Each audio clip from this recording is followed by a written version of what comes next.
कल वाली बात समझ में आ गई पूरी? जी। गीता का 12वां अध्याय पूरी बात समझ में नहीं आई होगी, क्या गई? निर्गुण सगुण के बारे में बताया, मतलब तो निर्गुण सगुण का क्या मतलब हुआ? साकार रूप में साकार रूप किसकी पूजा होनी चाहिए? गुरु की। साकार रूप में किसकी पूजा होनी चाहिए? गुरु की। क्योंकि गुरु जो है साकार ईश्वर है। क्योंकि पूर्ण जो ईश्वर है उसी का अनुभव वही कराता है। जी और पूर्ण ईश्वर आपका श्वास है जी और वह भी अलग है। जी तो तत्वदर्शी गुरु ही तो आपको तत्व का ज्ञान करा सकता है। तो आपका श्वास क्या है? तत्व ही तो है। हवा जो ले रहे हैं, जी हवा अपने आप में एक तत्व है कि नहीं? जी और उस तत्व में हमें क्या क्या मिलता है, उसका पूरा अनुभव हुआ।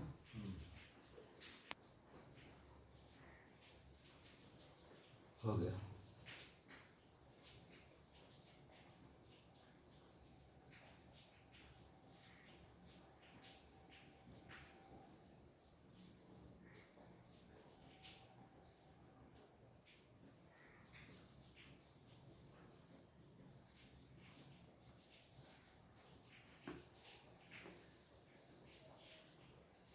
अपने ही चंचल मन को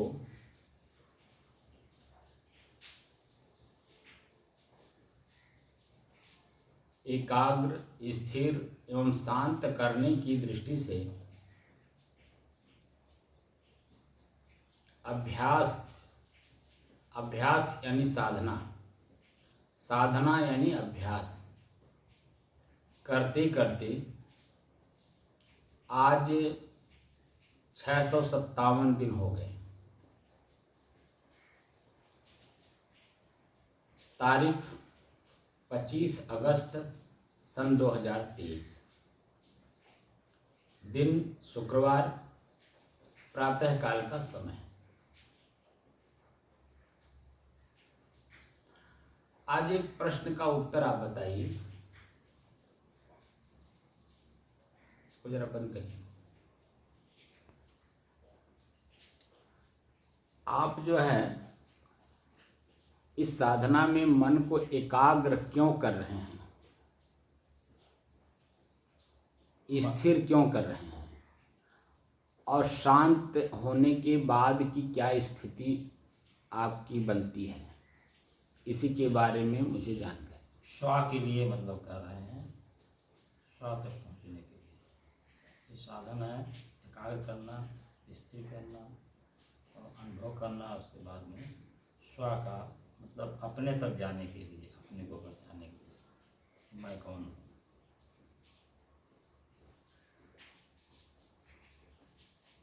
हो गया।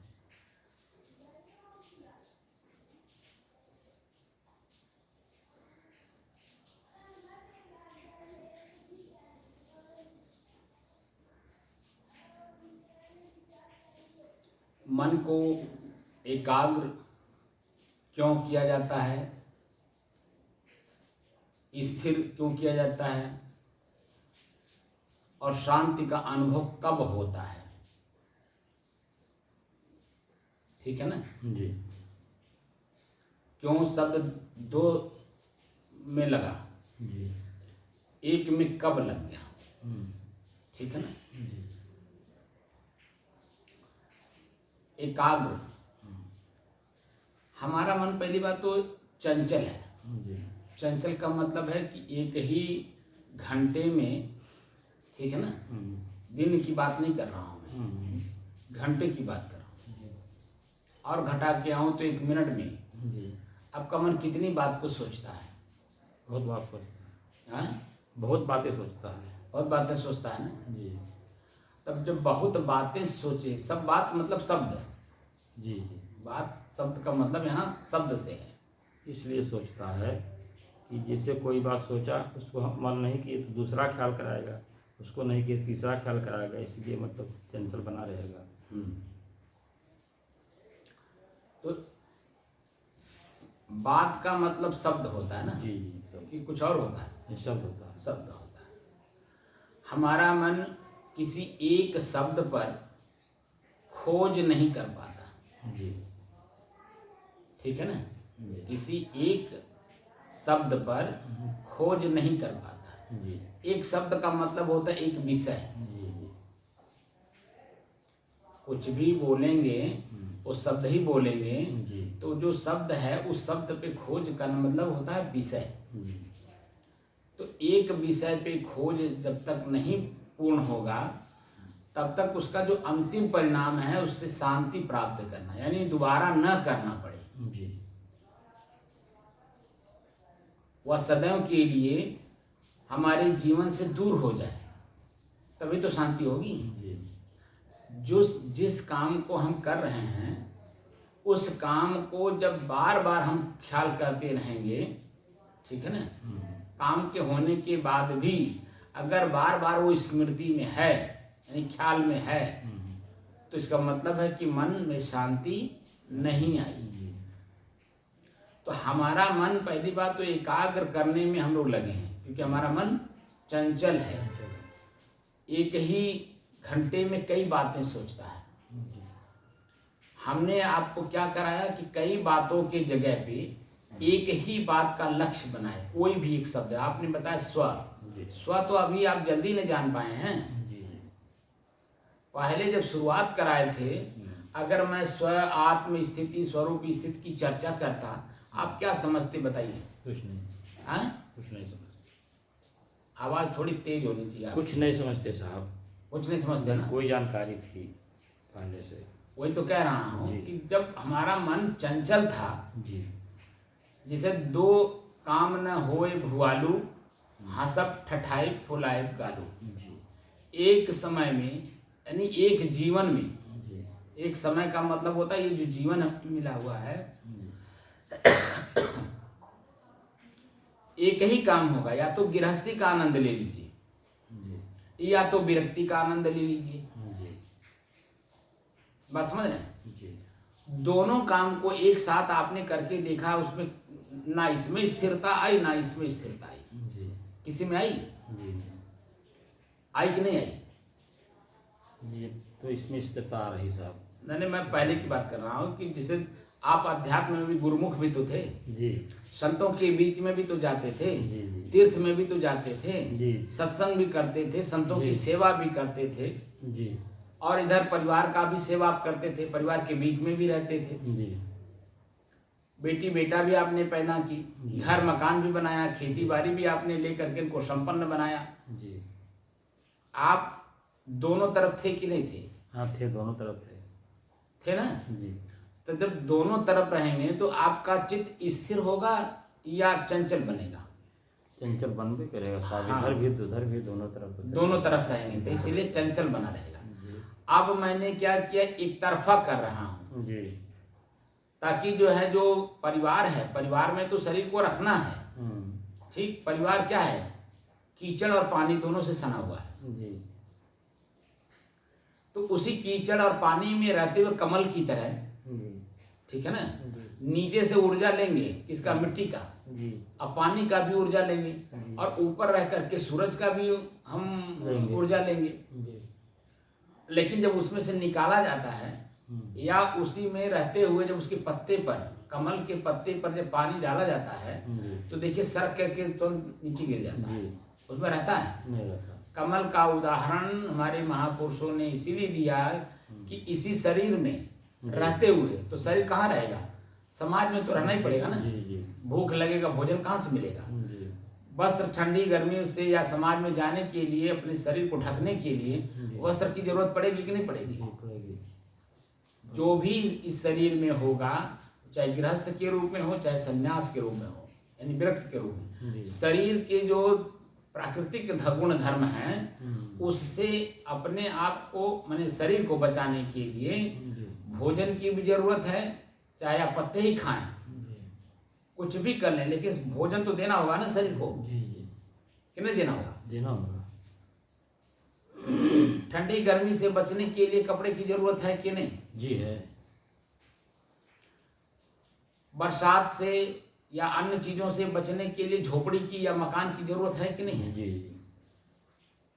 तो सब कुछ इस शरीर को जो आवश्यकता है गृहस्थी की तरह गृहस्थी में ही रहना होगा, यानी अपना काम हमारे शरीर को चलाने के लिए अगर हम किसी दूसरे से कुछ लेते हैं तो उसके हम ऋणी हो जाएंगे। जी। क्या हो जाएंगे? ऋणी हो जाएंगे।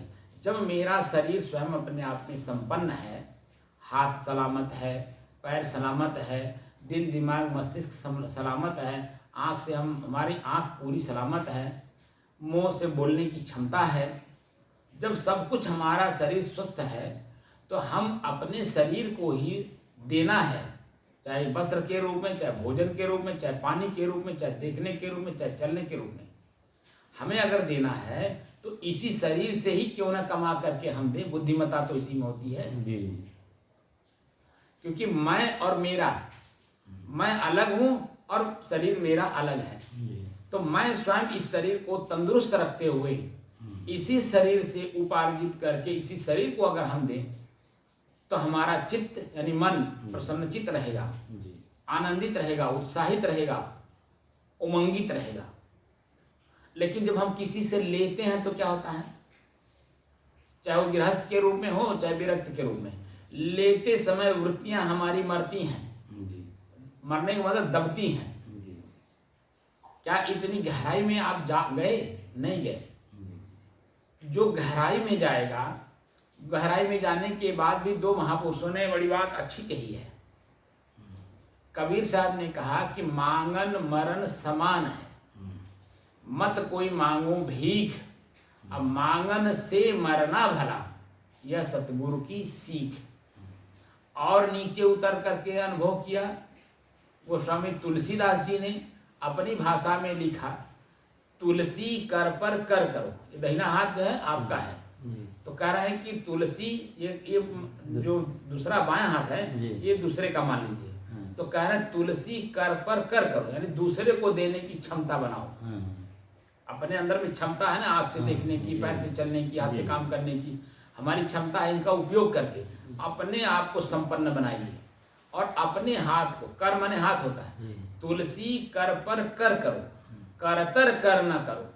देख रहे हैं हमारे, करतर कर ना करो, और जादिन करतर कर करो तादिन मरण करो, यानी वृत्तियां हमारी मरती हैं, दबती हैं।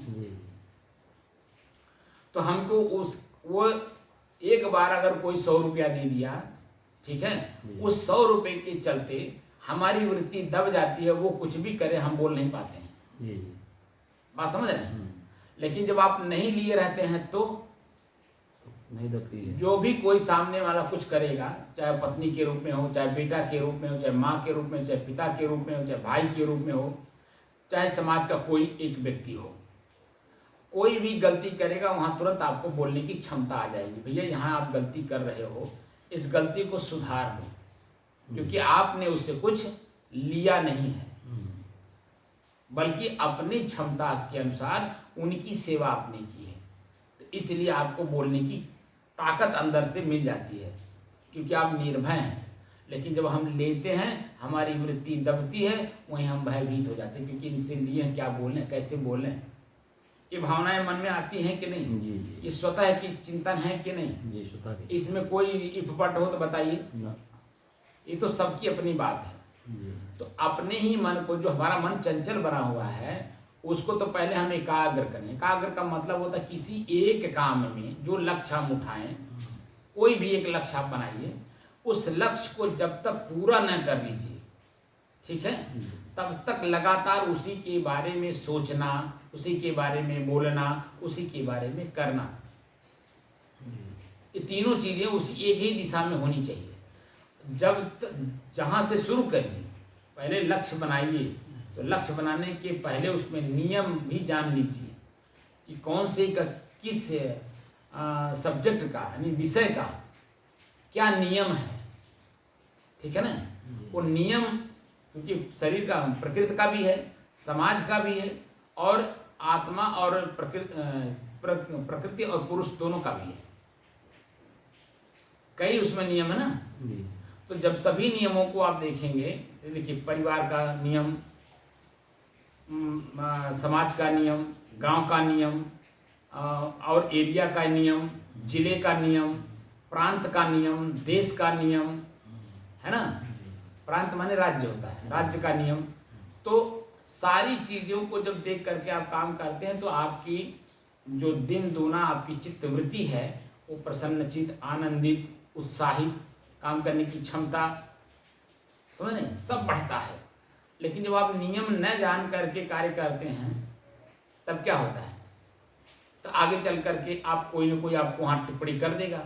जब टिप्पणी कोई कर देगा तो आपके अंदर में क्या होगा, मन में एक खिन्नता पैदा होती है अपने आप के ऊपर, या तो अपने आप के ऊपर होगा या तो सामने वाले के ऊपर होगा। तो आप उस काम को ही छोड़ देते हो, अधूरा छोड़ देते हो। तो अधूरा जब छोड़ दोगे तो जिसने खिन्नता पैदा की उसकी बात वहाँ लागू हो गई कि नहीं हो गई। वह तो बोला, आपने कोई कमी देखा होगा तो कमी को दूर करने की दृष्टि से उसने बोला, तो आप उस वहीं पे ठहर जाइए, यानी रुक जाइए, उस पे थोड़ा सा चिंतन कर लीजिए कि इसने क्यों बोला। अगर बोला भी तो कुछ रहस्य हो, कुछ देखा होगा तभी तो बोला है। अगर क्षमता हो तो उसके पास बैठ करके उससे जान लीजिए, भैया हमारे में कौन सी गलती आपने देखा, मैं तो मेरे दृष्टि में तो नहीं आई, लेकिन आपके दृष्टि में अगर आई हो तो हमको थोड़ा सा दर्शा दीजिए और मैं उस कार्य को थोड़ा ढंग से कर दूँ ताकि मुझे आगे जाना है। तो या तो उससे मिल बैठ करके आप जान लीजिए क्या कमी उसने देखा, या आप स्वतः चिंतन कर लीजिए, या किसी विशेषज्ञ के पास उस पॉइंट को ले जा करके रख दीजिए कि फला व्यक्ति इस पॉइंट पे ये बात कहा, मैं जाना चाहता हूँ, आगे जाना चाहता हूँ, क्या करूँ, वहीं रुक जाऊँ या उसको ठीक करूँ। तो वह व्यक्ति आपको बताएगा कि रुकने की ज़रूरत क्या है, उसमें इसको ऐसे ऐसे कर दीजिए, वो ठीक हो जाएगा, वो व्यक्ति भी खुश हो जाएगा, आपका काम भी हो जाएगा, आप आगे निकल जाएंगे। तो आपका मनोबल जो है वो बढ़ता है, और मनोबल जब बढ़ता है तो अपने उसी काम को थोड़ी देर के लिए वहाँ ठहरना होता है, सिर्फ वो जो कमी उसने देखा उस कमी को निकालने के लिए, क्योंकि वह एक व्यक्ति नहीं है, वैसे लाखों लोग हैं। जब कमी आएगी ना तो लाखों लोग ताली बजा करके आपका मजाक उड़ाएंगे। इसलिए वो आपको सचेत कर दिया कि देखो भैया, सबको बोलने की क्षमता नहीं आती है। एक कहावत भी है ना कि बिल्ली के गले में घंटी कौन बांधे, कई चूहे हैं लेकिन हिम्मत बांधता कोई एक है जो बिल्ली के गले में घंटी बांधने की कोशिश करता है, समझ रहे हैं। तो उसने अगर हिम्मत दिखाई आपके सामने कुछ बोलने की तो उसको थोड़ा सा वजन ले लीजिए, उसकी बातों को ठहर करके विचार कर लीजिए, क्या है, क्यों है, कैसे है, किस लिए है, कब के लिए है, कहाँ गलती हुई, किस तरह गलती हुई। इस तरह से जब आप अपने को चिंतन करते हैं तो अपनी कमी अपने स्वयं में दिखाई देने लगता है। उस कमी को हम निकाल देते हैं, सामने वाले को उसकी जो मनसा है कि आप आगे जाइए लेकिन इस कमी को लेके मत जाइए। जैसे मान लीजिए आप घर से निकले किसी नात बात रिश्तेदार के यहाँ जाने के लिए, और आपके गाल पे काला सा कुछ धब्बा लगा हुआ है, वह ऊपर से है, अचानक लग गया है। रास्ते में जाते समय कोई आदमी पूछ लिया, पहले तो प्रणाम करेगा, भैया नमस्ते, क्या बात है, आज बड़े प्रसन्नचित हैं, आनंदित हैं, उत्साहित हैं, कहीं लगता जा रहे हैं, लगता ससुराल जा रहे हैं क्या, मजाक करेगा कि लगता ससुराल जा रहे हैं क्या। तो आप अपनी मनसा जाहिर करेंगे, भैया नहीं ससुराल तो नहीं जा रहा लेकिन फला जगह जा रहा हूँ। तब वहीं में धीरे से वो बोलेगा, भैया एक गाल पे कुछ काला काला लगा हुआ है, इसको थोड़ा सा साफ कर लीजिए, ठीक है। क्योंकि आप हंसी के पात्र वहाँ बन जाओगे। उसके दिमाग में बात चल रही कि ये जहाँ जा रहे हैं वहाँ एक गाल पे अगर लगा मिले मतलब ऐसे लेके चले जाएंगे तो वहाँ जाने के बाद उनकी जो हंसी होगी ये समझ नहीं पाएंगे, लोग इनको देख के हंसेंगे। तो इसीलिए वहाँ क्या करता है, वो आपकी गाल से वो साफ करवा देता है।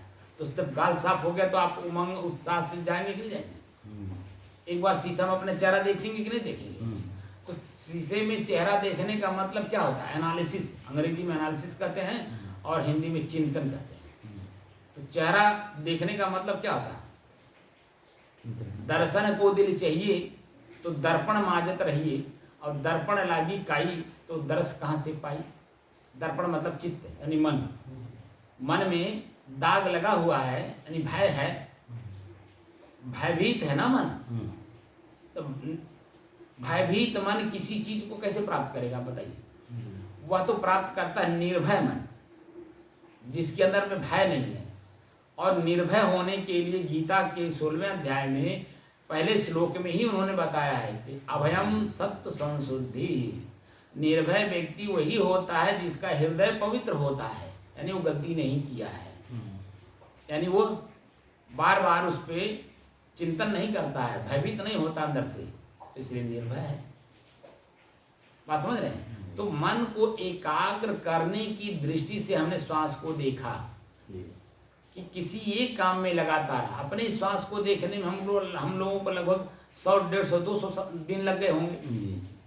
100, 200, 150, 200 दिन लगभग लग गए होंगे खाली अपने श्वास को देखने में, सुबह शाम के अभ्यास में। सबसे पहले तो श्वास में मन जाने नहीं देता था, मन स्वयं श्वास पर नहीं जाता था, क्योंकि शरीर में दर्द हो रहा, पीड़ा हो रहा, खिंचाव हो रहा, तनाव हो रहा, वहां लेके जाता था बार बार।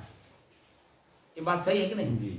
दूसरे जब वहां से छुट्टी पाता था तो परिवार में, समाज में, गांव में, देश में, यहाँ वहाँ इनसे मिल, जहाँ जहाँ आपका आंख देखा है, कान सुना है, पैर चल के गया है, ठीक है ना, जो जीभ से आपने खा लिया है, स्वाद ले लिया है, वो सारी वृत्तियां आपके मन मस्तिष्क में यहाँ स्टोर हैं, वही एक एक करके निकलती रहती हैं, बार बार स्मृति यानी ख्याल में आती रहती है।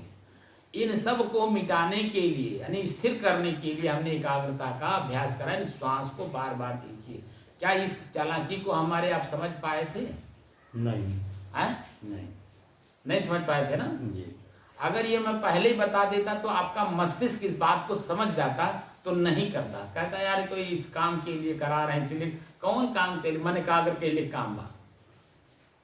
इसीलिए जिस काम को किसी व्यक्ति से कराया जाता है तो कराने वाला अपना रहस्य नहीं बताता है। अगर अपना रहस्य मुंह से बोल दिया और करने वाला अगर मुंह से कान से सुन लिया तो उसके मन के अंदर में आपकी क्या स्थिति बनती है, आपने कभी इस बात को समझने की कोशिश की? वह हल्का कर देता है, फिर आपको क्या करता है? हल्का कर देता है। यह बतावे कोशिश करता है, ये तो हम जानते हैं बात है। ये मन की चालाकी देखिए, कहता मैं तो जानता ही हूँ, ये क्या हमको बताएंगे, इसके बारे में तो जितना मैं जानता हूँ उतना ही क्या जानेंगे। तब आप जिससे भी सीखने गए हैं वो जब हल्का हो जाएगा आपके मन मस्तिष्क में, तो बताइए उस कार्य को क्यों करेगा? वो नहीं करेगा। और जब करेगा नहीं तो उसकी जो वजनत्व है, मूल तत्व है, वहां तक कैसे पहुंच पाएगा?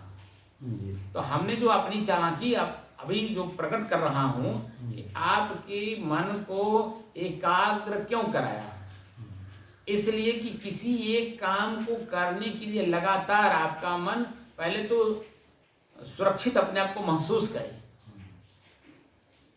लगातार ये काम को करने में वो उसमें उमंग हो, उत्साह हो, ठीक है, प्रसन्नचित हो, अन्य बातों को पहले भूले।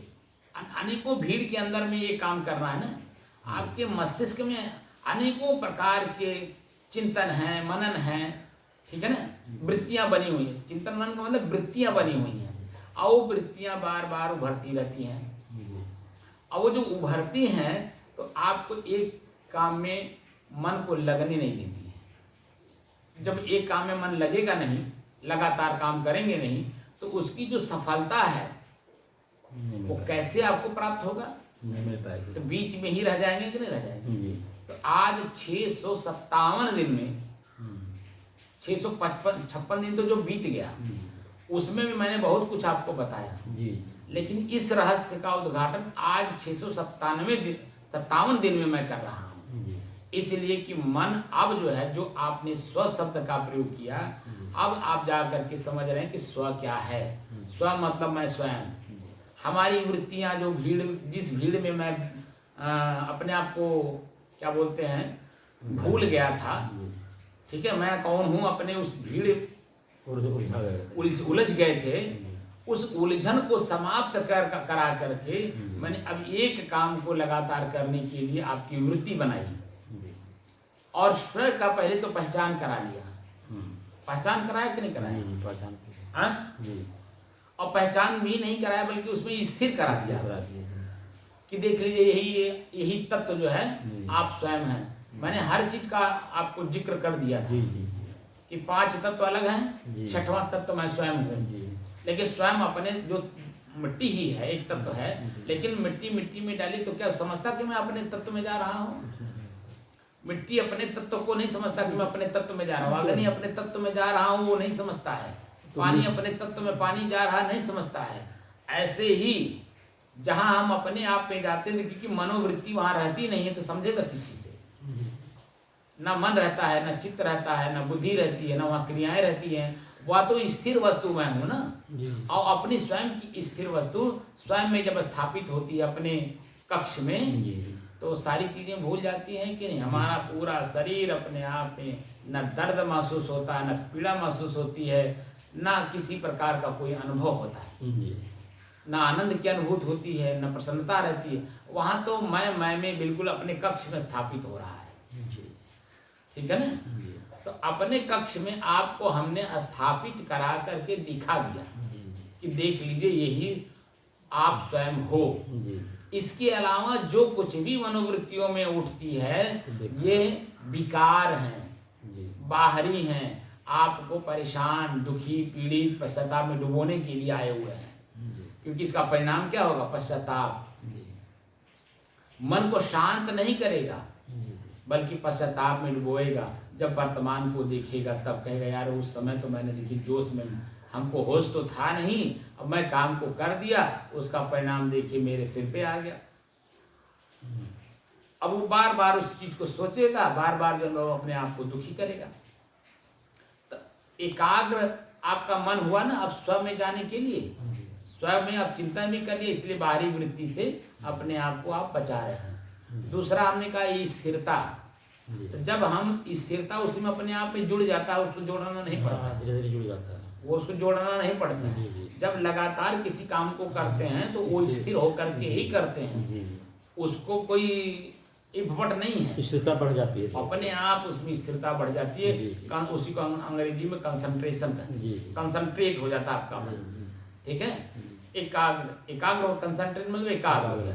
अब स्थिरता, उसके बाद जब वो कार्य एकाग्रता से और स्थिरता पूर्वक करते करते करते करते पूर्ण कर लेते हैं, अब उसमें कार्य नहीं रह जाता है, तो हमारे मन अपने आप में ही जो शांत हो जाता है कि नहीं। क्योंकि उसके बारे में न अच्छे के बारे में सोचना है, ना उसमें बुरे के बारे में सोचना है, कुछ भी नहीं सोचना, तो वहाँ मन अपने आप शांत हो जाता है।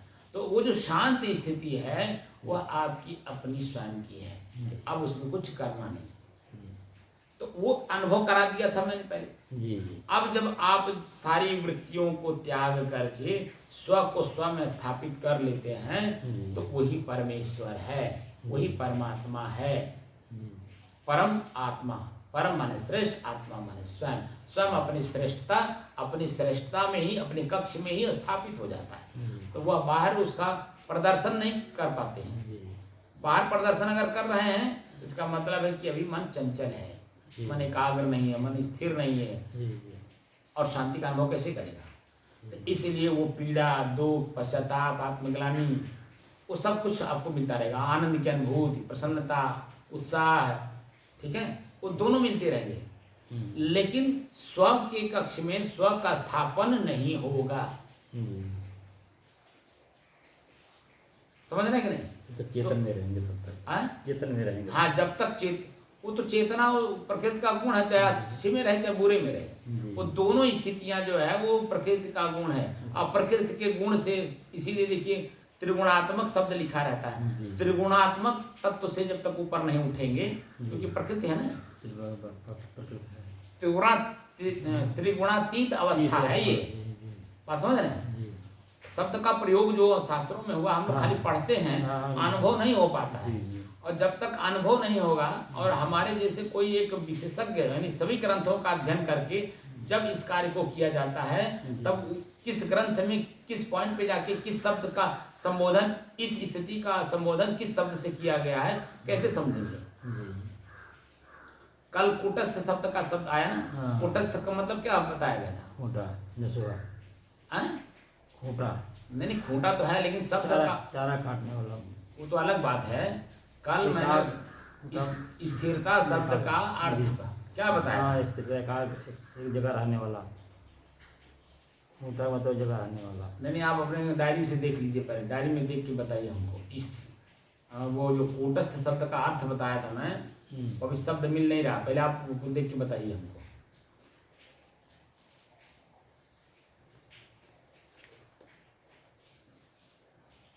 परसों बताया था। कूटस्थ माने स्थिरता, स्थिर।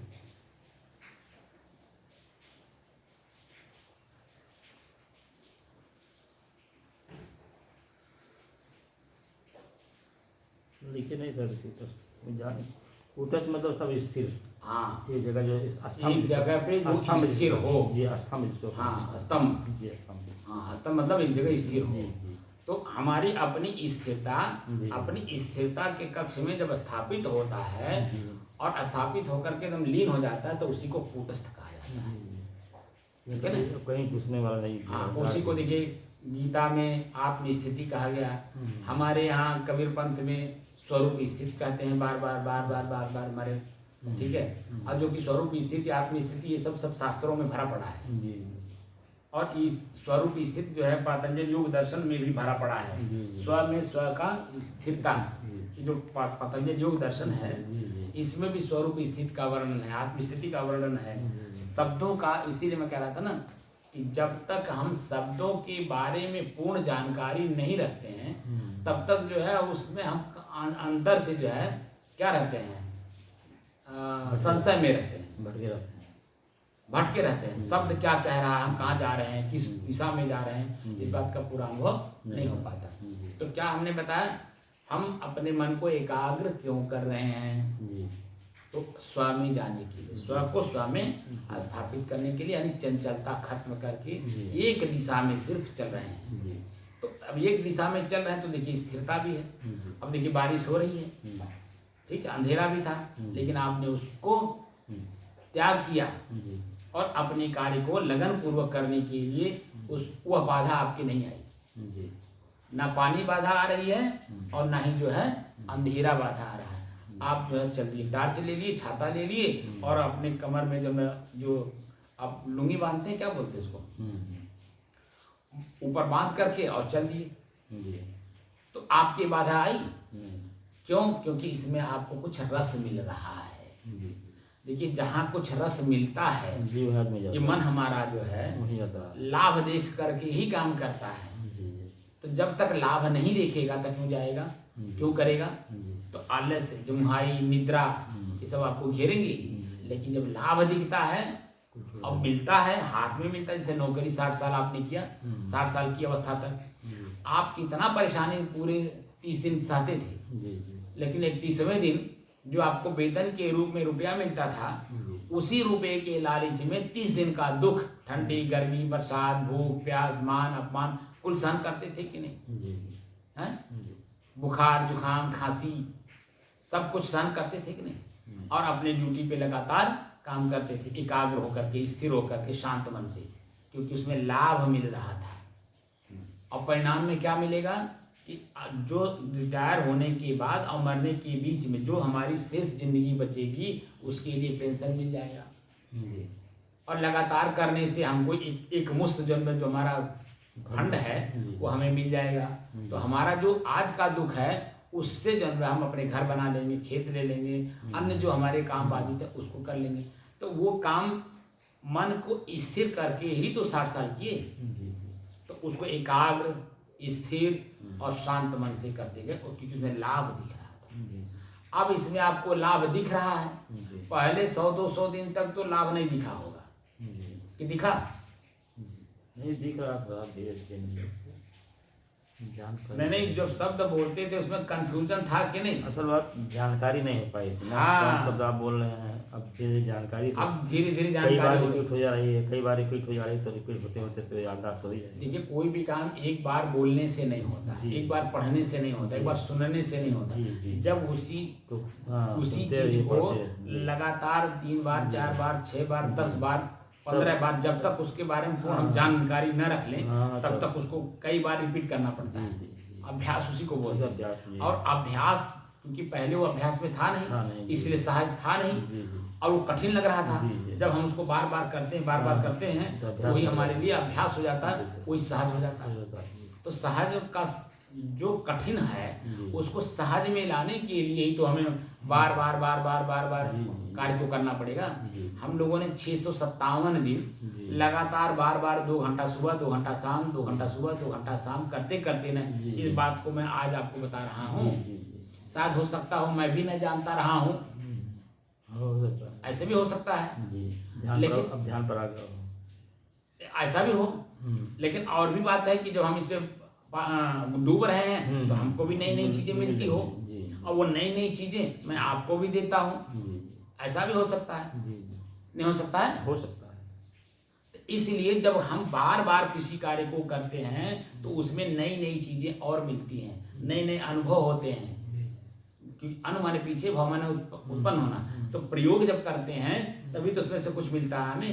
प्रयोग करबे न करें तो कोई चीज कैसे मिलेगा? कुछ नहीं मिलेगा। तो मन को एकाग्र, स्थिर और शांत इसलिए कर रहे थे, इसका उत्तर ये है, इसलिए कर रहे थे कि मैं को मैं समझ सकूं, मैं को मैं समझ सकूं।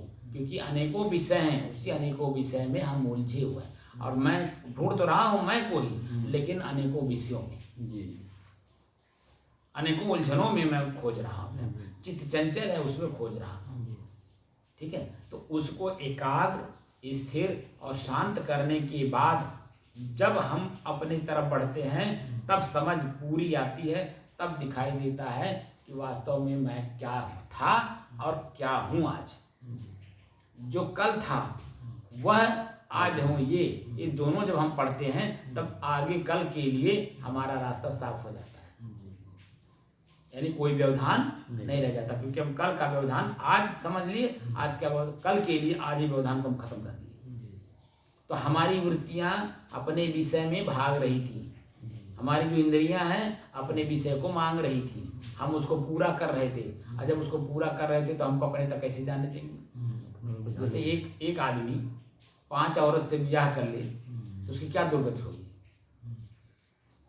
5 न कर बाद द्विजे टुक ले, एक आदमी 2 स्त्री से शादी कर ले और उसके पास आय का कोई स्रोत ना हो, क्या दुर्गति होगी आप बताइए?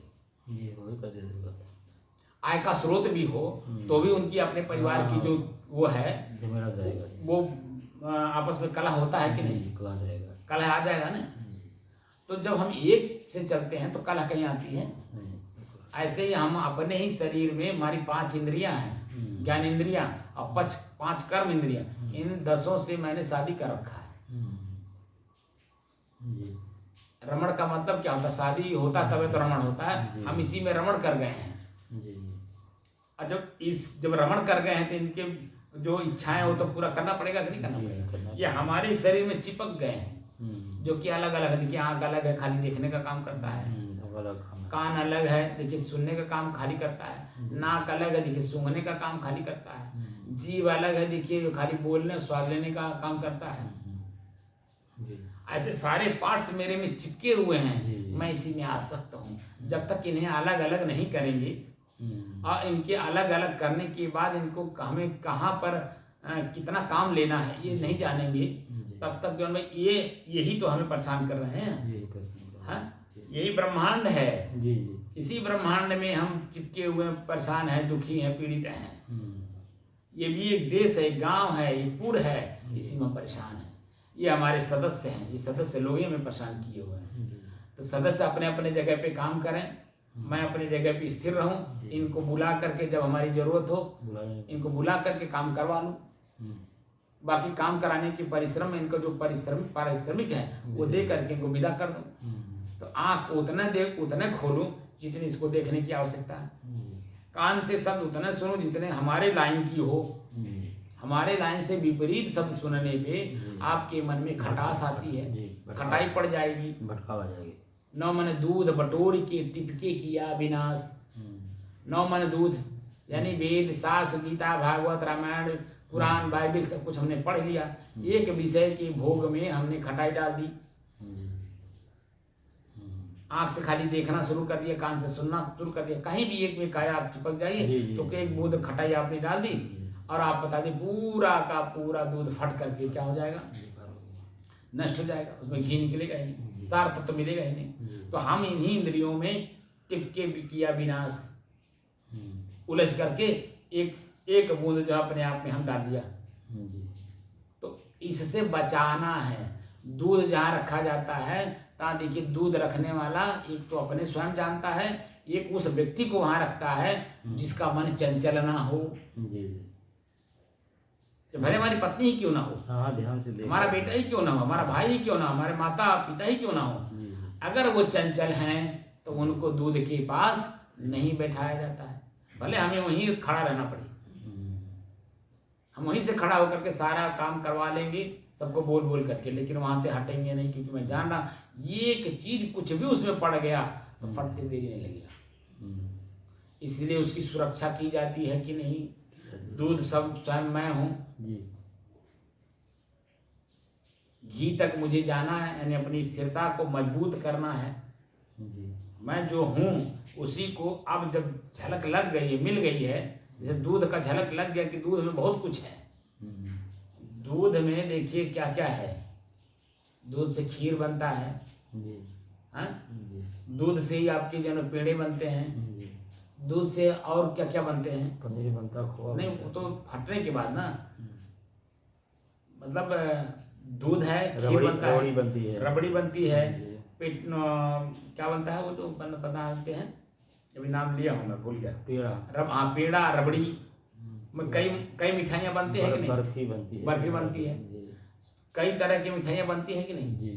अब फाड़ देने के बाद, फटने के बाद जब उसमें आप क्या बनाएंगे, बनता है ना, उसमें बनता है, हाँ वही बनाएंगे, पनीर बनता है और क्या बनता है। हाँ पनीर बनेगा ना, बच्चा कुछ नहीं, आखिर पनीर बनता है कि नहीं, खोआ फाड़ के नहीं बनता है, खोआ तो उसी से बनता है। नहीं मैं दूध फटने के बाद की बात है, खोआ कहाँ उसमें बने, जैसे बता रहे हैं कि फटे, खोआ फटता नहीं है, खोआ नहीं, दूध फाटने के बाद पनीर बनता है, दूध फटने के बाद ना पनीर बनता है, मतलब कई रूप में आता है कि नहीं, मेरे कहने का मतलब ये दूध एक का है और उसको कई रूप, जब स्वस्थ दूध रहता है तो देखिए कितने प्रकार की मिठाई बनती है, और अंत में उसी में से घी भी निकलता है, लेकिन फट जाने के बाद क्या निकलता है, कुछ नहीं निकलता, एक का चीज निकलता, खाली पनीर, वो भी जो बनाना जानता है वही खाली बना लेता है, बाकी वो भी फेंक देता है, कटा जाती है नहीं।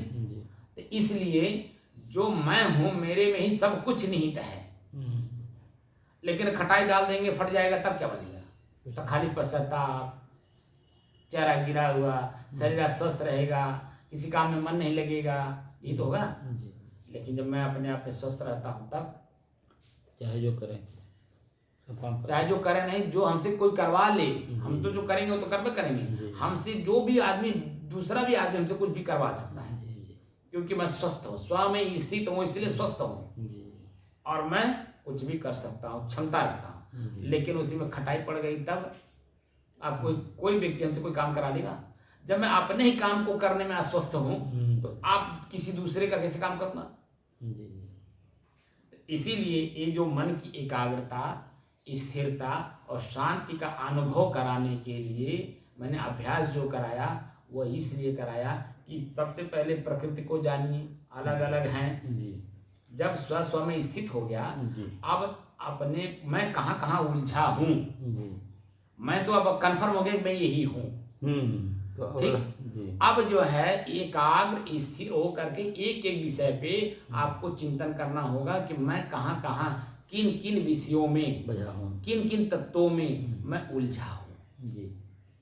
जो मेरी अपनी स्थिति नहीं बन पा रही थी, वो क्यों नहीं बन पा रही थी, क्योंकि मैं कहाँ कहाँ उलझा था, ये स्पष्ट दिखने लगता है, ठीक है ना। और जब आप स्थिर हो गए अपने आप में, तो अब एक एक करके अपने जीवन में जो पहले वाला दुख था उसको निवारण करने का प्रयास करिए। तो संसाधनों का प्रयोग भी तो करना पड़ेगा। जैसे किसान है, खेत से अन्न पैदावारी लेता है, ढेरी लेना चाहता है, तो जब पहले साल वो खेती करता है तो उसमें एनालिसिस करता है, खोज करता है। अंत में कोई पार्टी जब हारती है तो अंतिम में आप देखते होंगे बैठ करके मंथन करते हैं कि हमारी चूक कहाँ हुई, करते हैं कि नहीं करते हैं। उसी तरह से अपने अंदर में हमें स्वयं जब अपने आप में हम स्थिर हो गए तो खोज करनी है कि मैं अपने तक आने में जो व्यवधान था, सारे व्यवधानों को तो सात्विक आया, लेकिन ये व्यवधान कभी भी आ सकते हैं। ये व्यवधान कभी भी मेरे अपनी स्थिति को डामाडोल करने के लिए, यानी मतलब चंचल करने के लिए, दुखी करने के लिए, पीड़ित करने के लिए, पश्चाताप में डुबोने के लिए, ये कभी भी आ सकते हैं। तो अभी एक एक करके एक जगह स्थिर हो गए, हमको सभी लोगों को जानना कि कौन व्यक्ति कैसा है, और उस व्यक्ति की स्थिति को देखते हुए हमें उसी व्यक्ति से कार्य लेना है जिस व्यक्ति को मैं जान रहा हूँ, और जिसके बारे में नहीं जानते उसके बारे में हम क्या बोलेंगे। तो हमारा शरीर एक मंत्रिमंडल है, और इस मंत्रिमंडल का राजा मैं स्वयं हूँ। अब हम अपने मंत्रियों से किन पदों पे किन मंत्रियों को रखा हूँ, किस पद पर किस व्यक्ति को मंत्री बना करके रखा हूँ, उसी विषय के विभाग के मंत्री को बुला करके राजा सलाह लेता है या आदेश देता है। अब वो कार्य करना है। हम अपने एक जगह स्थिर रहिए। जो चीजें जहां हैं, आंख की जरूरत है खोल के देखने की, तो आंख के खाली देख लीजिए खोल करके, फिर बंद कर लीजिए। अब उसकी आवाज को सुनने की जरूरत नहीं है, खाली देखने की जरूरत थी कि कौन व्यक्ति आवाज कर रहा है। जैसे कल आपने बताया ना कि यहाँ खुट खुट की आवाज हो रही है, तो आपका कान आपको लेके चला गया था। तो हम आंख को ले जाने की क्या जरूरत है, जब खुट खुट हो ही रहा है तो मुझे भी मालूम है कि खुट खुट कोई कर ही रहा है, तो आंख को फिर लेके जाने फिर वहीं चंचल हो गए। तो जो स्थिरता हमारी बनी थी वो कान ले जा करके वहां पे उलझा दिया, तो अपनी स्थिरता को कहाँ बरकरार रहने दिया। तो ऐसे ही अब जो है हमारे कान को भी अपने बस में रखना होगा, कुछ भी आवाज बाहर की ना आने पावे, सावधानी बरतनी होगी। इसीलिए जो पाठ हम लोग कराते हैं, पाठ कराने का मूल मकसद यही है कि चाहे बीजा का पाठ करिए, चाहे गीता का पाठ करिए, चाहे कुरान का पाठ करिए, चाहे किसी का पाठ करिए, वो अंदर की हमारी जो बाह्य वृत्ति बनी हुई है, उस बाह्य वृत्ति को एकाग्र करने के लिए, यानी बाहर की आवाज हमारे अंदर जावे नहीं करे, सिर्फ एक आवाज जाए जो मेरे अपने स्थिति में सहयोगी हो। जैसे बीजक पाठ करते हैं हम कभी पंथी लोग, बीजक का पाठ करते हैं, गुरु वंदना का पाठ करते हैं, संध्या पाठ का पाठ करते हैं, ठीक है। तो उसमें क्या बोलते हैं, जब गुरु वंदना करेंगे, हमारे कवि पंथ में अलग अलग गुरु हैं, अलग अलग गुरुओं की अलग अलग वंदना है। एक वंदना मैं आपको सुना देता हूँ जो गुरु के प्रति है।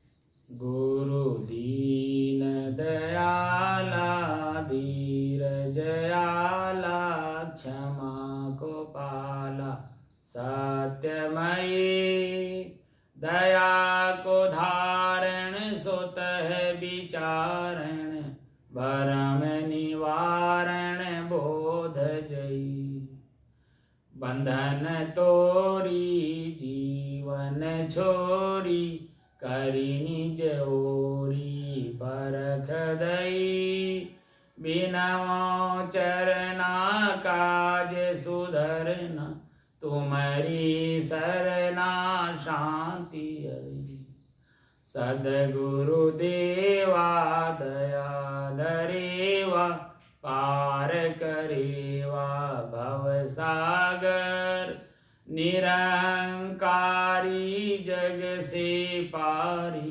बोध रूपारी, दुखदाहर, रहित वासना, मेटि त्रासना, हरहु सासना, गुण आगर, त्याग करंता, आसन हंता, भासन तंता, नयनागर, बंदो गुरु हर देव, सहज स्वाभाविक ज्ञान निधि, करनहार भव छेव, जान संशय है भरम, दीन कृपा करि ज्ञान, जेते सब जालन लगे, खान बानी रुझान, करहु समन आसक्ति गुरु, बंदों सन्मुख पारखी शीस भेंट धरु हाथ,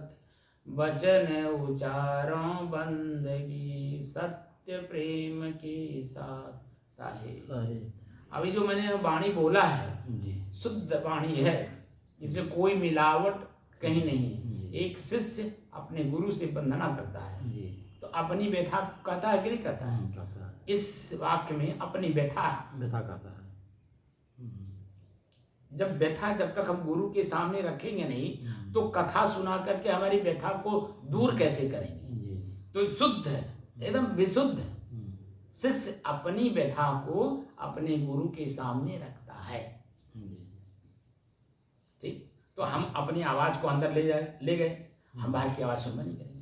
दूसरे आप ले लीजिए, जो हम लोग बीजक पाठ करते हैं तो बीजक का पाठ क्या करते हैं, अंदर से अपनी बाहर की आवाज हमारे अंदर न जाने पावे, अपनी अंदर जो अंदर की अंतरात्मा की आवाज है उसको पूर्ण रूप से सुनने के लिए हम उसमें और मिलावट करते हैं, मिलाते हैं, ताकि हमारी अपनी अंतरात्मा की आवाज जो है वो भरपूर हमको सुनाई दे।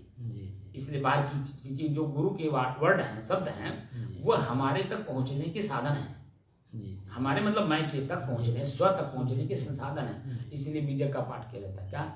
अंतर ज्योति शब्द के नारी, हरि ब्रह्माता के त्रिपुरारी, ते तिरिये भगलिंग अनंत, ते न जान्यो आद्यो अंत, बाखरिये के विधाते कीना, 14 ठर पाठ सोलीना। ये तो मैं बोल के बोला हूँ ना, अंदर ही वो आवाज तेज चीज से हम लोग बोलते हैं, बाहर की आवाज सुनो। बाहर देखने में आपको लगे मौन बैठे हैं, लेकिन मैं अंदर से क्या कर रहा हूँ आप कैसे समझ, तो बोल रहा हूँ तो समझ रहे हैं। ठीक है, अब पाठ इसलिए किया जाता है कि भीड़ में हम लोग पाठ करते हैं तो दूसरे की कच कच कच कच की आवाज नहीं आती कान में, कौन सी आवाज आपको कहाँ प्रभावित कर देगा समझ नहीं पाते, इसलिए उनके बीच में हम लोग पाठ करते हैं बोल करके, माइक लगा करके बल्कि बोलते हैं दूसरे की आवाज दब जाए, हमारी आवाज ऊपर हो, यानी हमारी आवाज उनके कान में चली जाए, ताकि वो अपने आप में मंथन करें क्या बोल रहे हैं। जैसे ही जो हम क्या बोल रहे हैं आपके मन में स्टेमिना आएगी तो कुछ न कुछ उसमें से जरूर पकड़ लेंगे, कुछ न कुछ पकड़ लेंगे, एक शब्द पकड़ेंगे तो उसमें आपका अंत चिंतन होगा, आत्मंथन होगा, और वही जो है आत्मंथन आपको अपने तक पहुंचने में सहायक हो जाता है। अब गीता का पाठ है, गीता का जो संस्कृत जानेगा वही पाठ करेगा। जैसे गीता का पाठ हमारे सन्यासी में 15वां अध्याय करते हैं, भोजन करते समय भी बोलेंगे, वैसे भी बोलेंगे, हर जगह। ऊर्ध्वमूल मद शाखम अस्वस्थम प्राहुरभ्यम, छंदांस्यस्य पर्णानि यस्तं वेद स वेदवित्, अधश्च ऊर्ध्वं प्रसृतास्तस्य शाखा, गुण प्रवृद्धा विषय प्रबाला, अधश्च मूलानि अनुसन्ततानि, कर्मानुबन्धीनि मनुष्यलोके, न रूपमस्येह ततोपलभ्यते, नान्तो न चादिर्न च सम्प्रतिष्ठा, अस्वात्थमेनं सुविरूढमूलमसङ्गशस्त्रेण दृढेन चित्वा, ततः पदं तत्परिमार्गितव्यं, यस्मिन् गता न निवर्तन्ति भूय, तमेव चाद्यं पुरुषं पुराणम्। एक मिनट में भूल जा रहा हूँ, काफी समय हो गया ना।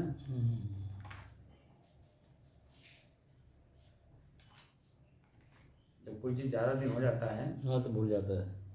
अधश्च ऊर्ध्वं प्रसृतास्तस्य शाखा, गुण प्रवृद्धा विषय प्रबाला, अधश्च मूलानि अनुसन्ततानि, कर्मानुबन्धीनि मनुष्यलोके, न रूपमस्येह ततोपलभ्यते, नान्तो न चादिर्न च सम्प्रतिष्ठा, अस्वात्थमेनं सुविरूढमूलमसङ्गशस्त्रेण दृढेन छित्त्वा, ततः पदं तत्परिमार्गितव्यं, यस्मिन् गता न निवर्तन्ति भूयः, तमेव चाद्यं पुरुषं प्रपद्ये यतः प्रवृत्ति प्रसृता पुराणी निर्मानमोहाजितसङ्गदोषा अध्यात्मनित्या विनिवृत्तिकामा द्वन्द्वैर्विमुक्ता सुखदुःखसङ्गैर्गच्छन्ति मूढा पदमव्ययं तत् न तद्भासते सूर्यो न शशाङ्को न पावकः यद्गत्वा नानिवर्तन्ते तद्धामं परमं मम ममैवांशो जीवलोके जीवभूतः सनातनः मनः षष्ठानि इन्द्रियाणि प्रकृत्यस्थानि कर्षति शरीरं यद्वाप्नोति यच्चाप्युत्क्रामतीश्वरः गृहीत्वैतानि संयाति वायुर्गन्धानि वा स्यात् श्रोत्रं चक्षुस्पर्शनं च रसनं घ्राणमेव च अधिष्ठाय मनश्चायं विषयानुपसेवते उत्क्रामन्तं मिश्रितं वापि भुञ्जानं वा गुणान्वितं विमूढानानुपश्यन्ति पश्यन्ति ज्ञानचक्षुषः यतन्तो योगिनश्चैनं पश्यन्त्यात्मन्यवस्थितं यतन्तोऽपि कृतात्मानो नैनं पश्यन्त चेतसः यदादित्यगतं तेजो जगद्भासते अखिलं यच्चन्द्रमसि यच्चाग्नौ तत्तेजो विद्धि मामकं गामाविश्य च भूतानि धारयाम्यहमोजसा उष्णामि चौषधी सर्वाः सोमो भूत्वा रसात्मकः अहं वैश्वानरो भूत्वा प्राणिनां देहमाश्रितः प्राणापानसमायुक्तः पचामन्यं चतुर्विधं सर्वस्य चाहं हृदि सन्निविष्टो मत्तः स्मृतिर्ज्ञानं पोहनं च वेदैश्च सर्वैरहमेव वेद्यो वेदान्तकृद्वेदविदेव चाहं द्वाविमौ पुरुषौ लोके क्षरश्चाक्षरैव च क्षरः सर्वाणि भूतानि कूटस्थो अक्षर उच्यते उत्तमः पुरुषस्त्वन्यः परमात्मेत्युदाहृतः यो लोकत्रयमाविश्य विभर्तव्य ईश्वरः यस्मात्क्षरमतीतोऽहम् अक्षरादपि चोत्तमः अतोऽस्मि लोके वेदे च प्रथितः पुरुषोत्तमः यो मामेव सम्मूढो जानाति पुरुषोत्तमं स सर्वविद् भजति मां सर्वभावेन भारत इति गुहितमं शास्त्रं मिदमुक्तं मया नघ एतद्बुद्ध्वा बुद्धिमान् स्यात् कृतकृतश्च भारत। ओम तत्सदिति श्रीमद्भगवद्गीतासु उपनिषत्सु ब्रह्म विद्यायां योग शास्त्रे श्री कृष्णार्जुन संवादे पुरुषोत्तम योगो नाम पंचदशो अध्यायः। हरि ओम तत्सत, हरि ओम तत्सत, हरि ओम तत्सत। शांति शांति शांति। एक शब्द यहाँ के, वैसे तो बहुत शब्द हैं लेकिन एक शब्द जो ना बहुत मार्मिक यहाँ में मिल गया, क्षर और अक्षर। जो पंच तत्व हैं, माटी पानी आग हवा आकाश, इसको प्रकृति बोलते हैं, उसमें क्षरण है, हम आचरण है। लेकिन जो कूटस्थ है जी उसमें क्षरण नहीं है। जी चरण चरण तो है। ठीक है। अब देखिए यहाँ 16वां जो श्लोक है बहुत मार्मिक की बात करता है। अब मैं जब मिल जाता है तो कहाँ का देखिए कोई क्षरण होता है, कोई क्षरण नहीं होता। अभी अनुभव हुआ कि नहीं हुआ? जी जी जी। ये अनुभूति जो है, देखिए पढ़ते तो हम लोग बहुत थे लेकिन अनुभूति नहीं हो रही थी। जी जी। तो शब्द खाली रट लेने से और बोल लेने से, पाठ कर लेने से तो बात बनती नहीं। वह तो पाठ इसलिए किया जाता है, कराया जाता है। हमारे गुरुओं ने जो कितनी बड़ी बड़ी बातें हमारे गुरुओं के पास है, हमारी वृत्ति वहाँ पहुँचती नहीं है, इसलिए हम जो है खाली जहाँ करते हैं वहीं रह जाते हैं। ठीक है। तो अभी क्या कह रहे हैं, द्वाविमौ पुरुषो लोके क्षरश्चाक्षरी हो जाए। इस लोक में दो चीजें हैं, एक क्षर एक अक्षर। ठीक है। द्वाविमौ पुरुषो, द्वा माने दो। ठीक है। द्वाविमौ पुरुषो लोके, हे पुरुष दो चीजें हैं। मनुष्य को सीधे सीधे इंगित कर रहे हैं कि दो चीजें हैं। क्या है? क्षरश्चाक्षरी हो जाए। एक क्षर है एक अक्षर है। क्या है? क्षर सर्वाणि भूतानि, जितने भूत हैं पंचतत्व, चरण वाले हैं। भूत का मतलब है पंचतत्व। चरण वाले। क्षर सर्वाणि भूतानि, ठीक है। कूटस्थो अक्षर उच्यते, कूटस्थ जो है मैं जो है हाँ मैं जो है जो वो अक्षर है, जी। उसमें कोई क्षरण यानी नाश नहीं है, वो स्थिर है।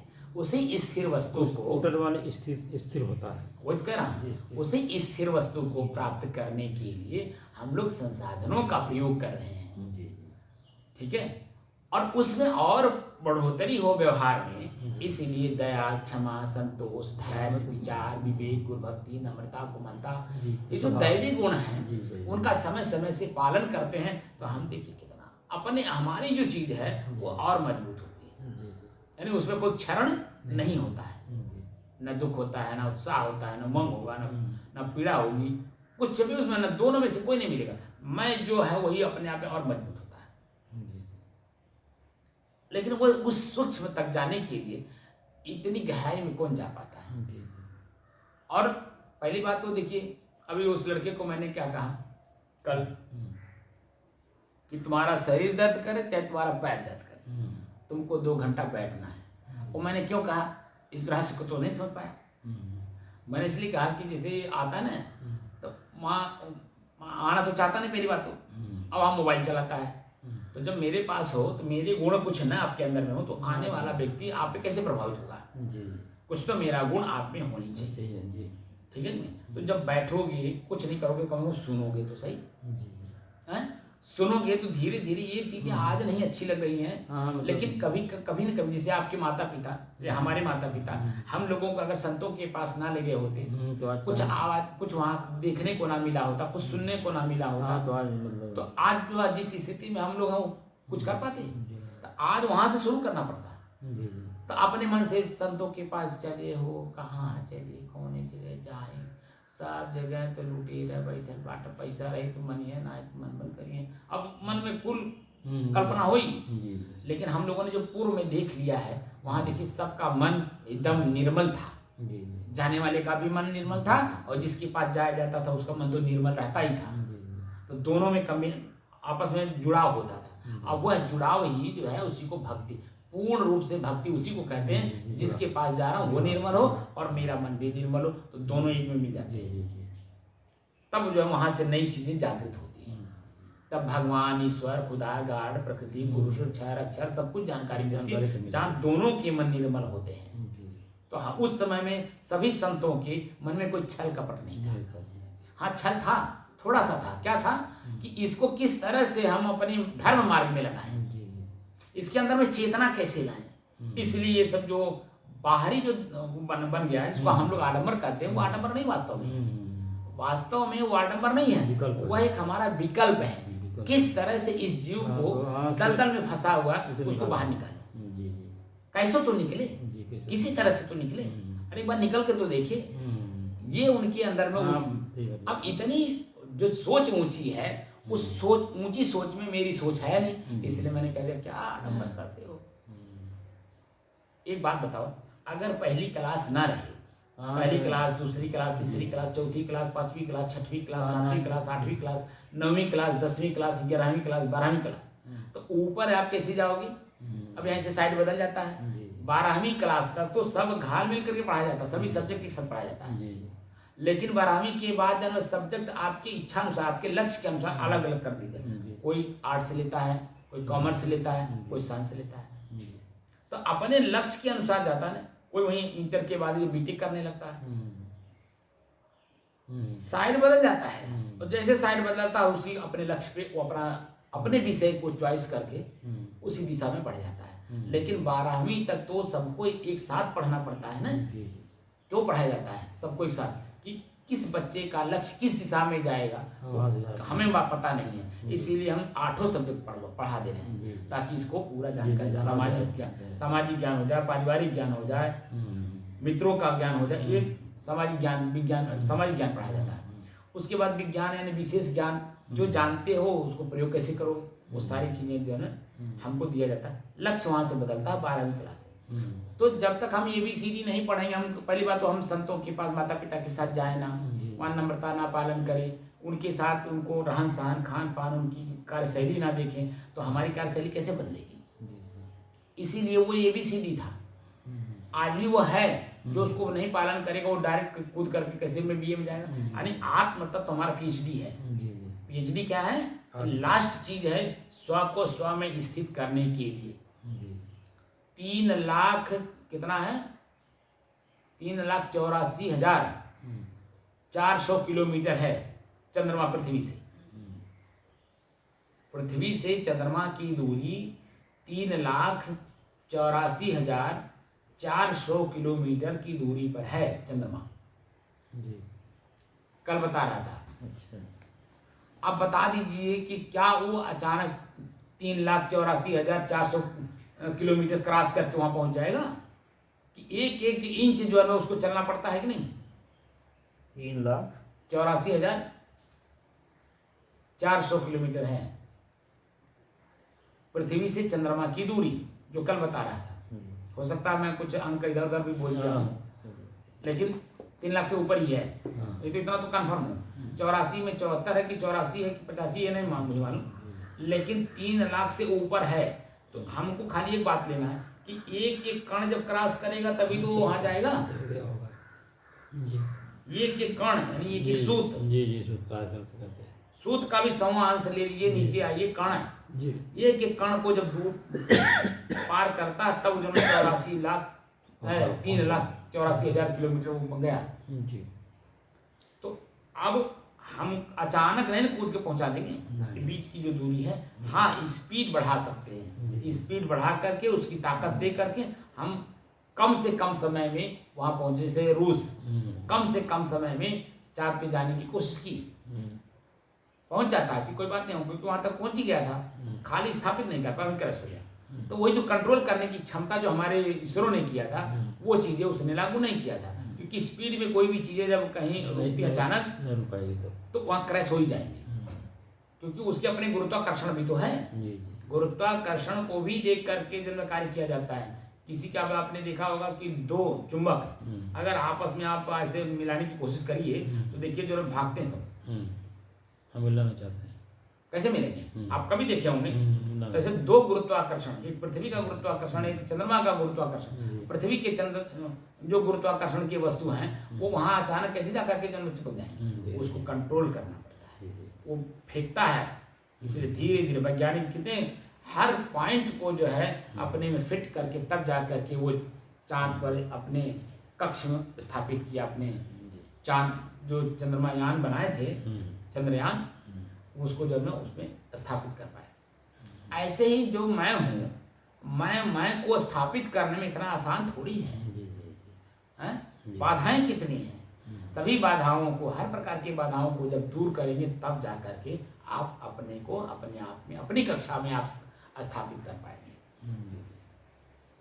ये तो ग्रह हैं, एक ग्रह दूसरे के ग्रहों पे जा करके स्थापित करना वो तो अलग बात है। अपना मैं स्वयं एक ग्रह हूँ, मुझे अपने ग्रह को अपने आप में ही स्थापित करना है। तो जो बाकी ग्रह जो व्यवधान डालने हैं उनको तो दूर करने पड़ेगा ना।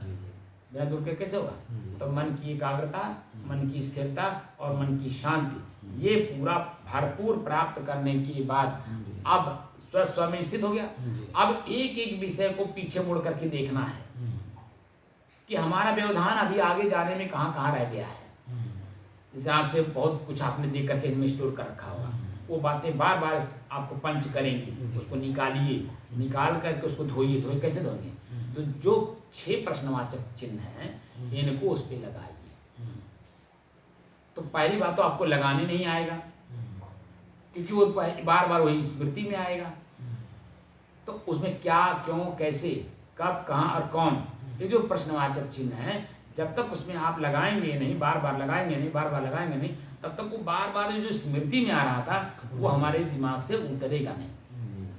क्या होता है कि कोई भी चीज हमारे मन मस्तिष्क में 2 रूपों में आता है, एक अच्छे के रूप में, बुरे के रूप में।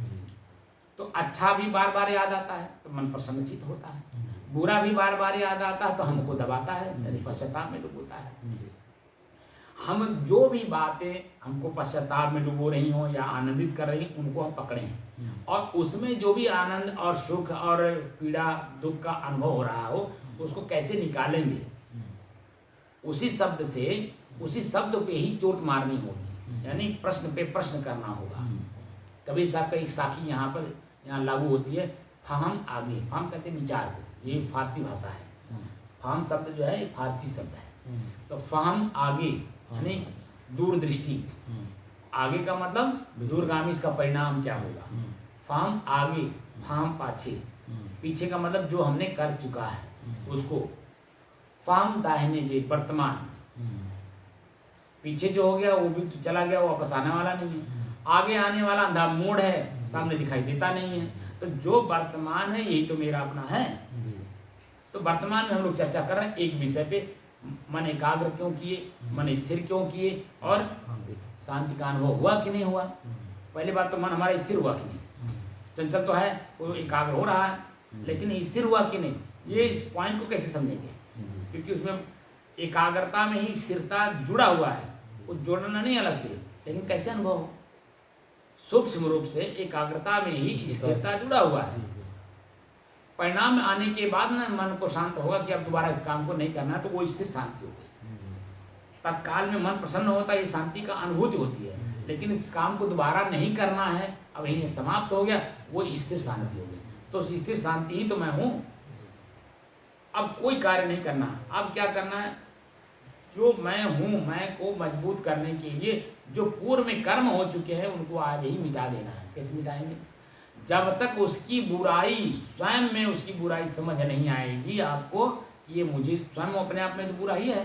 जैसे नींबू जो है अपने आप में खटास ही है, तो दूध में पड़ेगा तो फाड़ेगा नहीं, तो मैं तो दूध हूँ, ये खटाई हमने अलग से डाल दिया अपने आप में, तो फाड़ेगा ही ना, तो अपने आप में फटा हुआ है, वो खुद खटास है। तो आँख जो है ये मेरा बाहर का देख रहा था, इसमें खटास है, इसको बंद कर। तो आज तो बंद कर लिया, लेकिन पूर्व में जो देख करके इसमें स्टोर कर रखे हैं दृश्य को, वो तो है ना, वो तो है ही है, वो तो आपको जो वहाँ आगे जाने नहीं देगा। यानी अपने आप में जो भरपूर्ण जो मैं हूँ उसमें स्थिर नहीं रहने देगा। जैसे मान लीजिए 2 घंटे हम लोग बैठे, अब 2 घंटे तो मन यहाँ एकाग्र है, स्थिर और शांत भी है, लेकिन जैसे यहाँ से उठेंगे, जैसे ही बाहर इस गेट के बाहर गए, ऐसी कमरे में जैसे आँख खुला, जैसे कई चीजें देखेगा ना देखेगा, अब कई चीजों को देखेगा तो मन मस्तिष्क में जाकर के वो कई चीजें बाहर रुकेंगी कि नहीं रुकेंगी, रुकेंगे ना, ये प्रभावित करती हैं। तो इनको हमें बस उतना देखना, नीचे देखना, अपने पैर को लेके चलना है। कहाँ जाना है, एक अपना टारगेट होगा कि हमें यहाँ से घर जाना है, तो यहाँ से घर जब जाएंगे तो बस उतने देखेंगे, दाएं बाएं नहीं देखेंगे ना, ऊपर नीचे देखेंगे, उतने देखेंगे जहाँ हमें पैर रखना है। वहाँ चींटी ना हो, वहाँ चूटा ना हो, वहाँ कोई कीड़ा ना हो, यानी कोई जीव हमसे दुखी ना हो, दबे ना, मरे ना, बचा करके सावधानी पूर्वक अपने घर पे चले जाएंगे, तो अंदर में मन में कोई आत्मग्लानि नहीं होगी। जैसे दाएं बाएं किए आँख को, आपका पैर जहाँ पड़ रहा वहाँ कीड़ा दबा, और फिर जैसे वहाँ आकर के जब आपका मन देखा तो पूरा शरीर जम रहा है, एक पीड़ा सा महसूस होती है, ये आवाज़ आती है कि नहीं अपने अंदर, ये आवाज़ क्यों आने दें हम, इसलिए हम इधर उधर तकबा नहीं करेंगे, हम इसलिए नीचे लेके चलेंगे। तो सावधानी पूर्वक चलेंगे, क्योंकि बारिश हो रही है, मिट्टी गीली हो गई है, पैर रखते ही फिसल जाएगा। इस उम्र, यह उम्र आपकी 78 साल की है, तो जैसे भी गिरेंगे तब पुट्ठे की हड्डी टूट सकता है। तो सावधानी नहीं बरतेंगे तब पुट्ठे की हड्डी टूटेगी, तो क्या होगा, आगे चल करके जो पीड़ा होगी तो क्या वहाँ स्थिर रहने देगा। इस शरीर में जब तक रहेंगे तब तक इसके दर्द, पीड़ा, आनंद, सुख सब कुछ महसूस करना होगा, तो महसूस होगा भी, क्योंकि मैं इसी में हूँ, हमारा प्रारब्ध अभी पूरा हुआ नहीं है, तो इसीलिए वो प्रभावित कर देगा। तो इसलिए सावधानी पूर्वक हमें काम करना होगा, सतर्कता पूर्वक, एकाग्रता पूर्वक, स्थिरता पूर्वक, शांत पूर्वक वो कार्य को करना है, ताकि मैं जहाँ जाऊँ तो मेरी जो स्थिति है वो मजबूत कराए। आँख का दोष निकल गया, कान का दोष निकालना है, किसी के शब्द सुनबे नहीं करेंगे, जब कहीं खड़े नहीं होंगे, जब किसी की तरफ ताकेंगे नहीं तो दृश्य जाएगा, तो हमारा कान उसकी आवाज़ को सुनने के लिए क्यों लालच रहेगा। और जब किसी की आवाज़ कान सुनेगा नहीं तो हमारा मन जैसे है जहाँ है तात का स्थिर रहेगा, उसमें कोई मिलावट नहीं होगी। 2 हो गई, 2 व्यवधान। नाक सुगंध दुर्गंध से जो प्रभावित करता है, हम जब एक लगन से पूर्वक देख करके चलते हैं तो हम अपने पैर के नीचे देख के चलेंगे, तो जब पैर को से देख करके चलेंगे पैर के मैंने नीचे जहाँ भी पैर रखना है आगे वहाँ देख करके जब चलेंगे तो दूसरी तरफ हमारा नाक जाएगा ही नहीं। हमारा मस्तिष्क जो है नाक पे जाएगा ही नहीं, सुगंध आ रहा है दुर्गंध, आप वहीं कितना दुर्गंध हो आप वहीं से निकल जाएंगे, आपको पता भी नहीं चलेगा। लेकिन जब मन चंचल है तो नाक पे चले जाएगा, और नाक पे जैसे जाएगा वैसे आपको वहाँ से गुजरने नहीं देगा। तो प्रभावित किया कि नहीं किया? अगर आप गए भी तो वहाँ जाने के बाद यार क्या बताऊँ, बड़ा दुर्गंध था, क्या बताओ, वो स्थिति आपकी बदल जाती है। तो हमारी स्थिति शांत नहीं रहती। तो बहुत सारी चीज़ें जो व्यवधान हैं यहाँ से लेकर के घर तक के बीच में व्यवधान है। और जब तक वहाँ जा करके मैं बैठ ना जाऊँ अपने क्रियाकर्म को करके और शांतचित होकर के फिर अपने स्वयं की आँख बंद करके स्थिति में न चला जाऊँ, तब तक आँख खुला रहेगा, पैर चलेगा, आँख देखेगा, कान सुनेगा, नाक सुगंध दुर्गंध लेगा, मुँह कुछ न कुछ चलाएगा। तो ये स्थिति आपकी बनती है। ये आपकी स्थिति को कमजोर करती हैं, ठीक है ना, शिथिल करती हैं, मजबूत नहीं करती हैं। इसलिए हम इस चीज को व्यवहार में भी धीरे धीरे उतारें। व्यवहार शरीर है तो शरीर में रहना ही पड़ेगा, तो व्यवहार अपने आप में ही रहेगा। तो जो भी हम करें हार मान करके करें कि हमें उसका रिस्पांस नहीं मिलना है। किसी को कुछ दीजिए, कोई भी व्यक्ति, आप मैंने कई बार बीच में कहा भी था, कोई भी व्यक्ति अगर आपके पास आता है वो कोई इच्छा लेकर के आया, और इच्छा इसलिए लेकर के आया कि वो पूर्व में आपके पास धरोहर रखा है, वो आज नहीं जानता है, लेकिन उसकी वृत्तियां बताती हैं कि यहाँ स्टोर है। वो आपके पास आएगा, आप अब जानकार हो गए कि इसकी धरोहर मेरे पास है, जब तक पा नहीं जाएगा तब तक मेरा पीछे छोड़ेगा नहीं। जैसे आपकी पत्नी का धरोहर और आपका जो था वो खत्म हुआ, तभी तो पहले चली गई। भाई दो व्यक्ति में एक व्यक्ति पहले जाता ही है, दोनों एक साथ तो नहीं जाते, बिरले कहीं कोई एक साथ जाते हैं। वो भी पहले एक आदमी जाता, फिर बाद में वो तो उसके वियोग में चला जाता है, वो तो उसके वियोग में जाता है, वो तो अलग विषय हो गया। लेकिन क्या दोनों की एक साथ मृत्यु होती, कहीं आपने देखा है, कहीं सुना है? कोई आया ना कोई जाएगा, दोनों बात है। तो एक पहले जाएगा, तो जिसका पूरा हुआ लेन देन वही तो जाएगा पहले। तो आपकी पत्नी का पूरा हो गया, आपकी पत्नी चली गई, बात समझ रहे? तो ये जो घटनाएं हैं हमें मस्तिष्क में रख करके पूर्ण रूप से जानकारी रख करके इससे कि भाई जिसका जो हक है वो अपना लेगा ही, और जब तक उसका है मेरे पास तब तक वो मेरा पीछा छोड़ेगा नहीं। चाहे मुझे सुख दे रहा हो, चाहे मुझे दुख दे रहा हो, वो दुख भी उस मेरा ही दिया हुआ धरोहर है, उसी का दिया हुआ धरोहर है। वो जब तक ले नहीं लेगा या जब तक दे नहीं देगा तब तक जो पीछा नहीं छोड़ेगा। इसीलिए स्थिर चित्त होकर, इसीलिए हमको मान के चलिए कि मैं दलदल में फंस गया हूँ, शरीर ही दलदल है, इसी दलदल में मैं फंस गया हूँ। तो दलदल का एक ही नियम है कि जहाँ हो, जैसे हो, जिस रूप में हो, वहीं आप हाथ पैर मत मारिए, वहीं से स्थिर रहिए। किसी न किसी की तो नजर पड़ेगी ही, कभी न तो कभी पड़ेगी, और वो आपको निकालने का कोशिश करेगा। समझ रहे? कोई जितने भी चेतनावान है, यानी जीव चलता फिरता है, चाहे वो शेर हो, चाहे हाथी हो, यानी खुखार से खुखार जानवर भी, अगर उसकी नज़र आप पे पड़ गई और जान रहा है तो उनको भी मालूम है, जंगल के बारे में उनको पता ही रहता है। तो अगर आपको जान लिया कि वो जीव है, अब वो फंस गया है, वो अभी देखिए आपस में विचार विमर्श करते हैं, लेकिन हम लोग नहीं जानते। वो बाहर जाता चिल्लाता है, तो धीरे धीरे लोग आते हैं, जानते हैं, देखते हैं, और फिर आपको कई महीने लग जाते हैं, लोग उसी में दलदल में से पड़े रहते हैं। जिनको जानकारी है वो ऐसे जानवर हाथ पैर नहीं मारेंगे।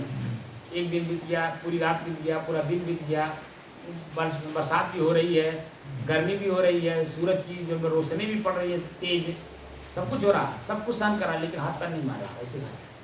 तो धीरे धीरे धीरे एक दिन बीता, 2 दिन बीता, 4 दिन बीता, उजाला हुआ, अंधेरा हुआ, उजाला हुआ, अंधेरा हुआ, उजाला हुआ, अंधेरा हुआ, ऐसे करते करते महीनों दिन लग जाता है। कोई न कोई व्यक्ति वहाँ से गुजरेगा ही और वो आपको निकालेंगे। इसलिए अपनी स्थिरता को स्थिर किए रहिए। ये स्थिति जब तक इस शरीर में रहेंगे तब तक ये पीड़ा देंगी ही देंगे, आनंदित करेंगे ही करेंगे। इसमें हमें मिलना नहीं, आनंद में मिलना है ना पीड़ा में मिलना है। अपनी स्थिति बनाए एकदम गंभीर, उसी अवस्था को कहते हैं गंभीरावस्था, क्योंकि मैं का ज्ञान हो गया, इसलिए वो गंभीर होता है। जिसको अपने आप का ज्ञान हो जाता है वो गंभीर होता है। ठीक है, तो ये बात पूरी समझ में आ गई। हम मन एकाग्र क्यों कर रहे हैं, हम मन स्थिर क्यों कर रहे हैं, और मन की शांति का अनुभव क्यों कर रहे हैं, किस लिए कर रहे हैं। ठीक है, तो ये दोनों मतलब हो गया कि मन किसी भी काम को करने में अगर तीनों की सिधाई नहीं है तो आप कोई व्यवहार काम भी नहीं कर सकते। तो अध्यात्म का है, और अध्यात्म बहुत ही सकरी रास्ता है। बड़ी सावधानी पूर्वक कहाँ चलना पड़ता है, उस चीज़ में स्थिर होना पड़ता है। ये तो मैं आप लोगों को बता रहा हूँ, मैं अपनी नम्रता प्रकट कर दिया। मैं तो 10 साल जो लगातार गुरु जी के पास रह गया, उसी में पूरा अनुभव कर लिया था।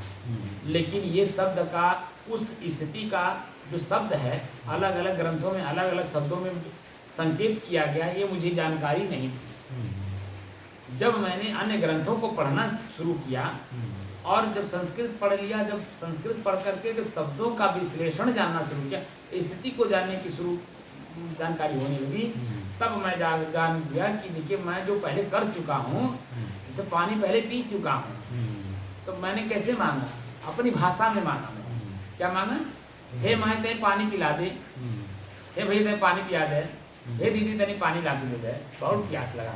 अपनी भाषा में बोले ना, अपने लोगों के बीच में अपनी भाषा में बोलकर हमने उसको प्रयोग कर चुके हैं।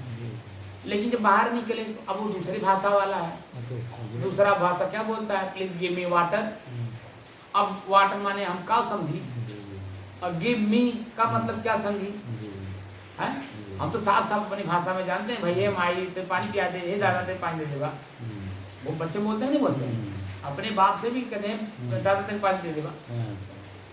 बाबा से भी पानी मांग लेते हैं, जो बुजुर्ग हैं, हे बाबा ते पानी ला, काहे को खाना खा रहा ना। स्थिति ही ऐसी है कि सब किसी से भी पानी मांग सकता है। अब कोई भी व्यक्ति वहाँ आपको बुरा नहीं मानेगा, पानी ला के दीजिएगा, क्योंकि स्थिति ही ऐसी है। बस समझ रहे हैं, इसलिए मांग के पीने में कोई हर्ज नहीं है, और कोई बुरा भी नहीं मानता है, और बुरा भी नहीं है वो हमको मांगने में भी कोई बुरा, क्योंकि वास्तव में प्यास से पीड़ित हूँ और भोजन कर रहा हूँ, अटक गया है तो कोई पानी दे, माई दे, दादा दे, बाबा दे, बहन दे, भाई दे, पत्नी दे, बेटा दे, बेटी दे, बहू दे, कोई तो देगा। परिस्थिति ऐसी, इसीलिए मैं जो हूँ, मैं को स्थिर करने में जो सहायक हुआ है वो 3 चीजें थी आपकी, मन की एकाग्रता, मन की स्थिरता और मन की शांति का अनुभव। स्व को स्व में स्थापित भी आपने कर लिया, उसका अनुभव भी कर लिया। अब इसके अलावा बता दीजिए, जो भी शब्द आप बोलेंगे वो शब्द में उलझेंगे कि नहीं उलझेंगे, ठीक है। तो अब ये बातें यहाँ समाप्त होती हैं। अब हम लोग कुछ देर के लिए अपने श्वास को देखें।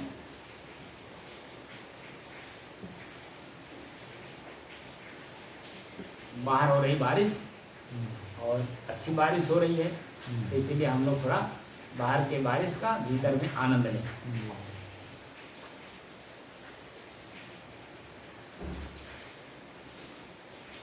अपने श्वास को देखने से पूर्व अपने शरीर के सभी अंगों को एक बार देख लें कि मेरे शरीर में कहाँ दर्द हो रहा है, कहाँ पीड़ा हो रही है, कहाँ खिंचाव हो रहा है, कहाँ तनाव हो रहा है, कहाँ आनंद की अनुभूति हो रही, कहाँ सुख का अनुभव हो रहा है। एक बार पूरा टटोल लें और उसके बाद तब अपने श्वास को देखना प्रारंभ करिए, और देखते देखते श्वास पे ही सवार हो जाइए। श्वास चलेगी, आपका मंजिल आपके नजदीक है, यानी स्व स्व में स्थित हो जाए। ऐसा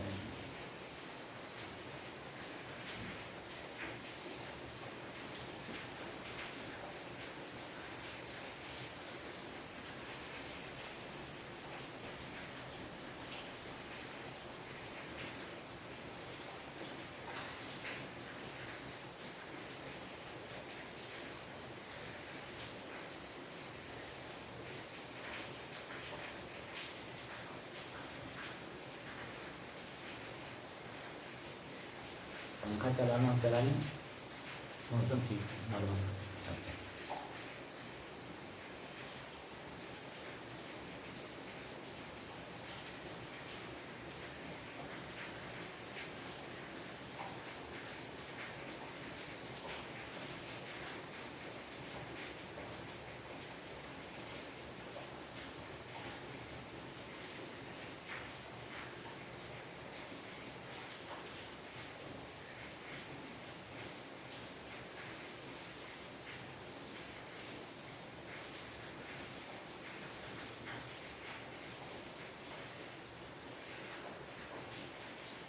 जब हम बोलते हैं या सुनते हैं, दोनों स्थितियों में हमारी नसें चढ़ी रहती हैं। और जैसे ही हम श्वास को देखना शुरू करते हैं तो आप अनुभव करेंगे कि हमारी नसें अपने आप में जो उत्तेजित थी वो देखिए डाउन होती है, यानी शांत होती हैं, वो मालूम होता है ना।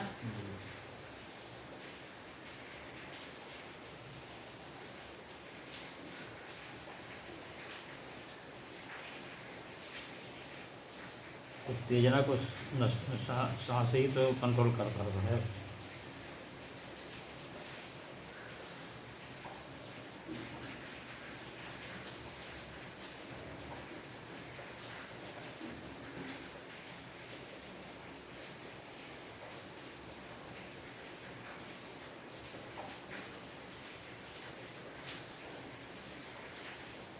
उत्तेजना को श्वास नहीं कंट्रोल करता है, मन करता है। मन उत्तेजित होता है और मन में जब थोड़ी स्टेमिना आ जाती है तो कंट्रोल भी मन करता है। नहीं, मेरा उद्देश्य ये है कि जैसे चल करके हम आए, सांस मेरा ज़्यादा फूलता है तो हम सांस को मतलब रोकते हैं धीरे धीरे धीरे धीरे। तो कौन करता है? श्वास अपने आप में रुकता है?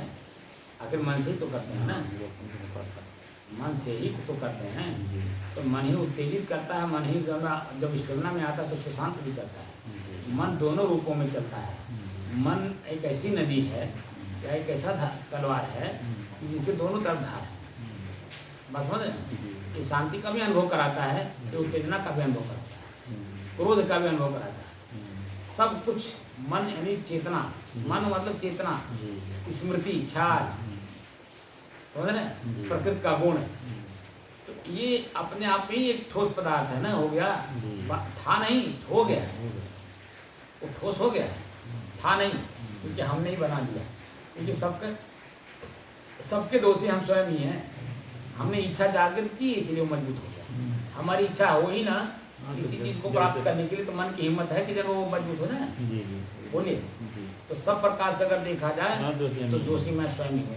इच्छा जाहिर किया इसलिए कमजोर हम हो गए।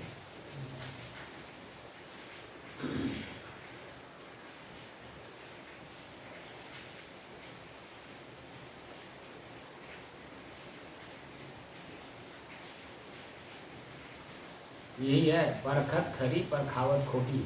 जो मेरा मन परखता है या और जो विशेषज्ञ बताते हैं, दोनों में अंतर हो जाता है कि नहीं? श्वास को भी तेज और धीमी गति में या बराबर गति में ले जाने वाला मन ही है। समझे कि नहीं आप? हाँ, ऑटोमेटिक चलता है। ऑटोमेटिक तो जो चलता है तो प्रकृति के नियम में है, लेकिन वो तेज चलने लगा तो प्रकृति के नियम के विपरीत हमारा मन उत्तेजित कर दिया है। और जो धीमी हो रहा है वो भी मेरा मन ही करता है। तो कुल मिलाकर के मेरा मन मेरा पर्सनल असिस्टेंट है। जैसे मैंने बताया था ना, कई बार बताया कि जैसे अधिकारी हैं, डीएम है, उनका स्टोनो होता है कि नहीं, वो एसडी होता है कि नहीं है, तो वो जो उनको सुझाव देता है वो उसी पे तो दस्तखत करते हैं। वो दोनों के आपसी तालमेल ऐसा रहता है कि शब्द एक दूसरे को समझ करके तब दस्तखत वो करवाता है, दस्तखत वो करते हैं। कोई शब्द देखिए डीएम नहीं समझ पाता है तो वो उनका जो एसडी है या ये है वो समझा देता है, सर ये शब्द इसलिए प्रयोग किया गया, यहाँ इस चीज़ की लागू करने की जरूरत है। तो वो तुरंत मान जाते हैं, दस्तखत कर देते हैं। कभी कभी वो एसडी या पीए नहीं समझते हैं, शब्द लिख देते हैं, तो डीएम साहब जो है उसको संबोधित समझाते हैं कि देखो ये जो तुम शब्द लिखे हो, इस शब्द का परिणाम गलत होगा, इस शब्द को मिटा करके ये शब्द लिख दो। तो दोनों का आपस में तालमेल है कि नहीं? अब वही तालमेल जब मैं पूरे जिले को चला रहा है, दोनों का आपस में तालमेल। तो हमारा शरीर जो है एक राज्य है, एक जिला है, एक गांव है, एक परिवार है। इसमें जो मेरा सलाहकार है ना, वो मेरा मन है। तो मैं और मेरा सलाहकार दोनों का जब आपसी तालमेल रहेगा तो कहीं कोई किसी प्रकार का शरीर में बुराई नहीं आने पाएगी। लेकिन मन और मैं के बीच में जो बुराई इसलिए है कि वो मन अपनी तरफ खींचता है, मैं अपनी तरफ खींचता हूँ, क्योंकि मैं अपने अस्तित्व को नहीं जानता हूँ और मैं अपने अस्तित्व को अपने मन के हाथ बेच दिया हूँ। यानी मेरी बुराई को जानता है इसलिए अपनी तरफ खींच ले जाता है। बस समझ रहे? आपके अंदर में कोई बुराई ना हो तो मन क्या करेगा? तो मन जो है आपके अधीन रहेगा। लेकिन जो आपकी बुराई देख लिया है एक बार, नस पा गया है, नस पा गया तो दबाएगा ही, स्वाभाविक बात है। कमजोर नस पा करके दबाएगा। अब शांतिपूर्वक बैठिए।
साहिब बंदगी साहिब।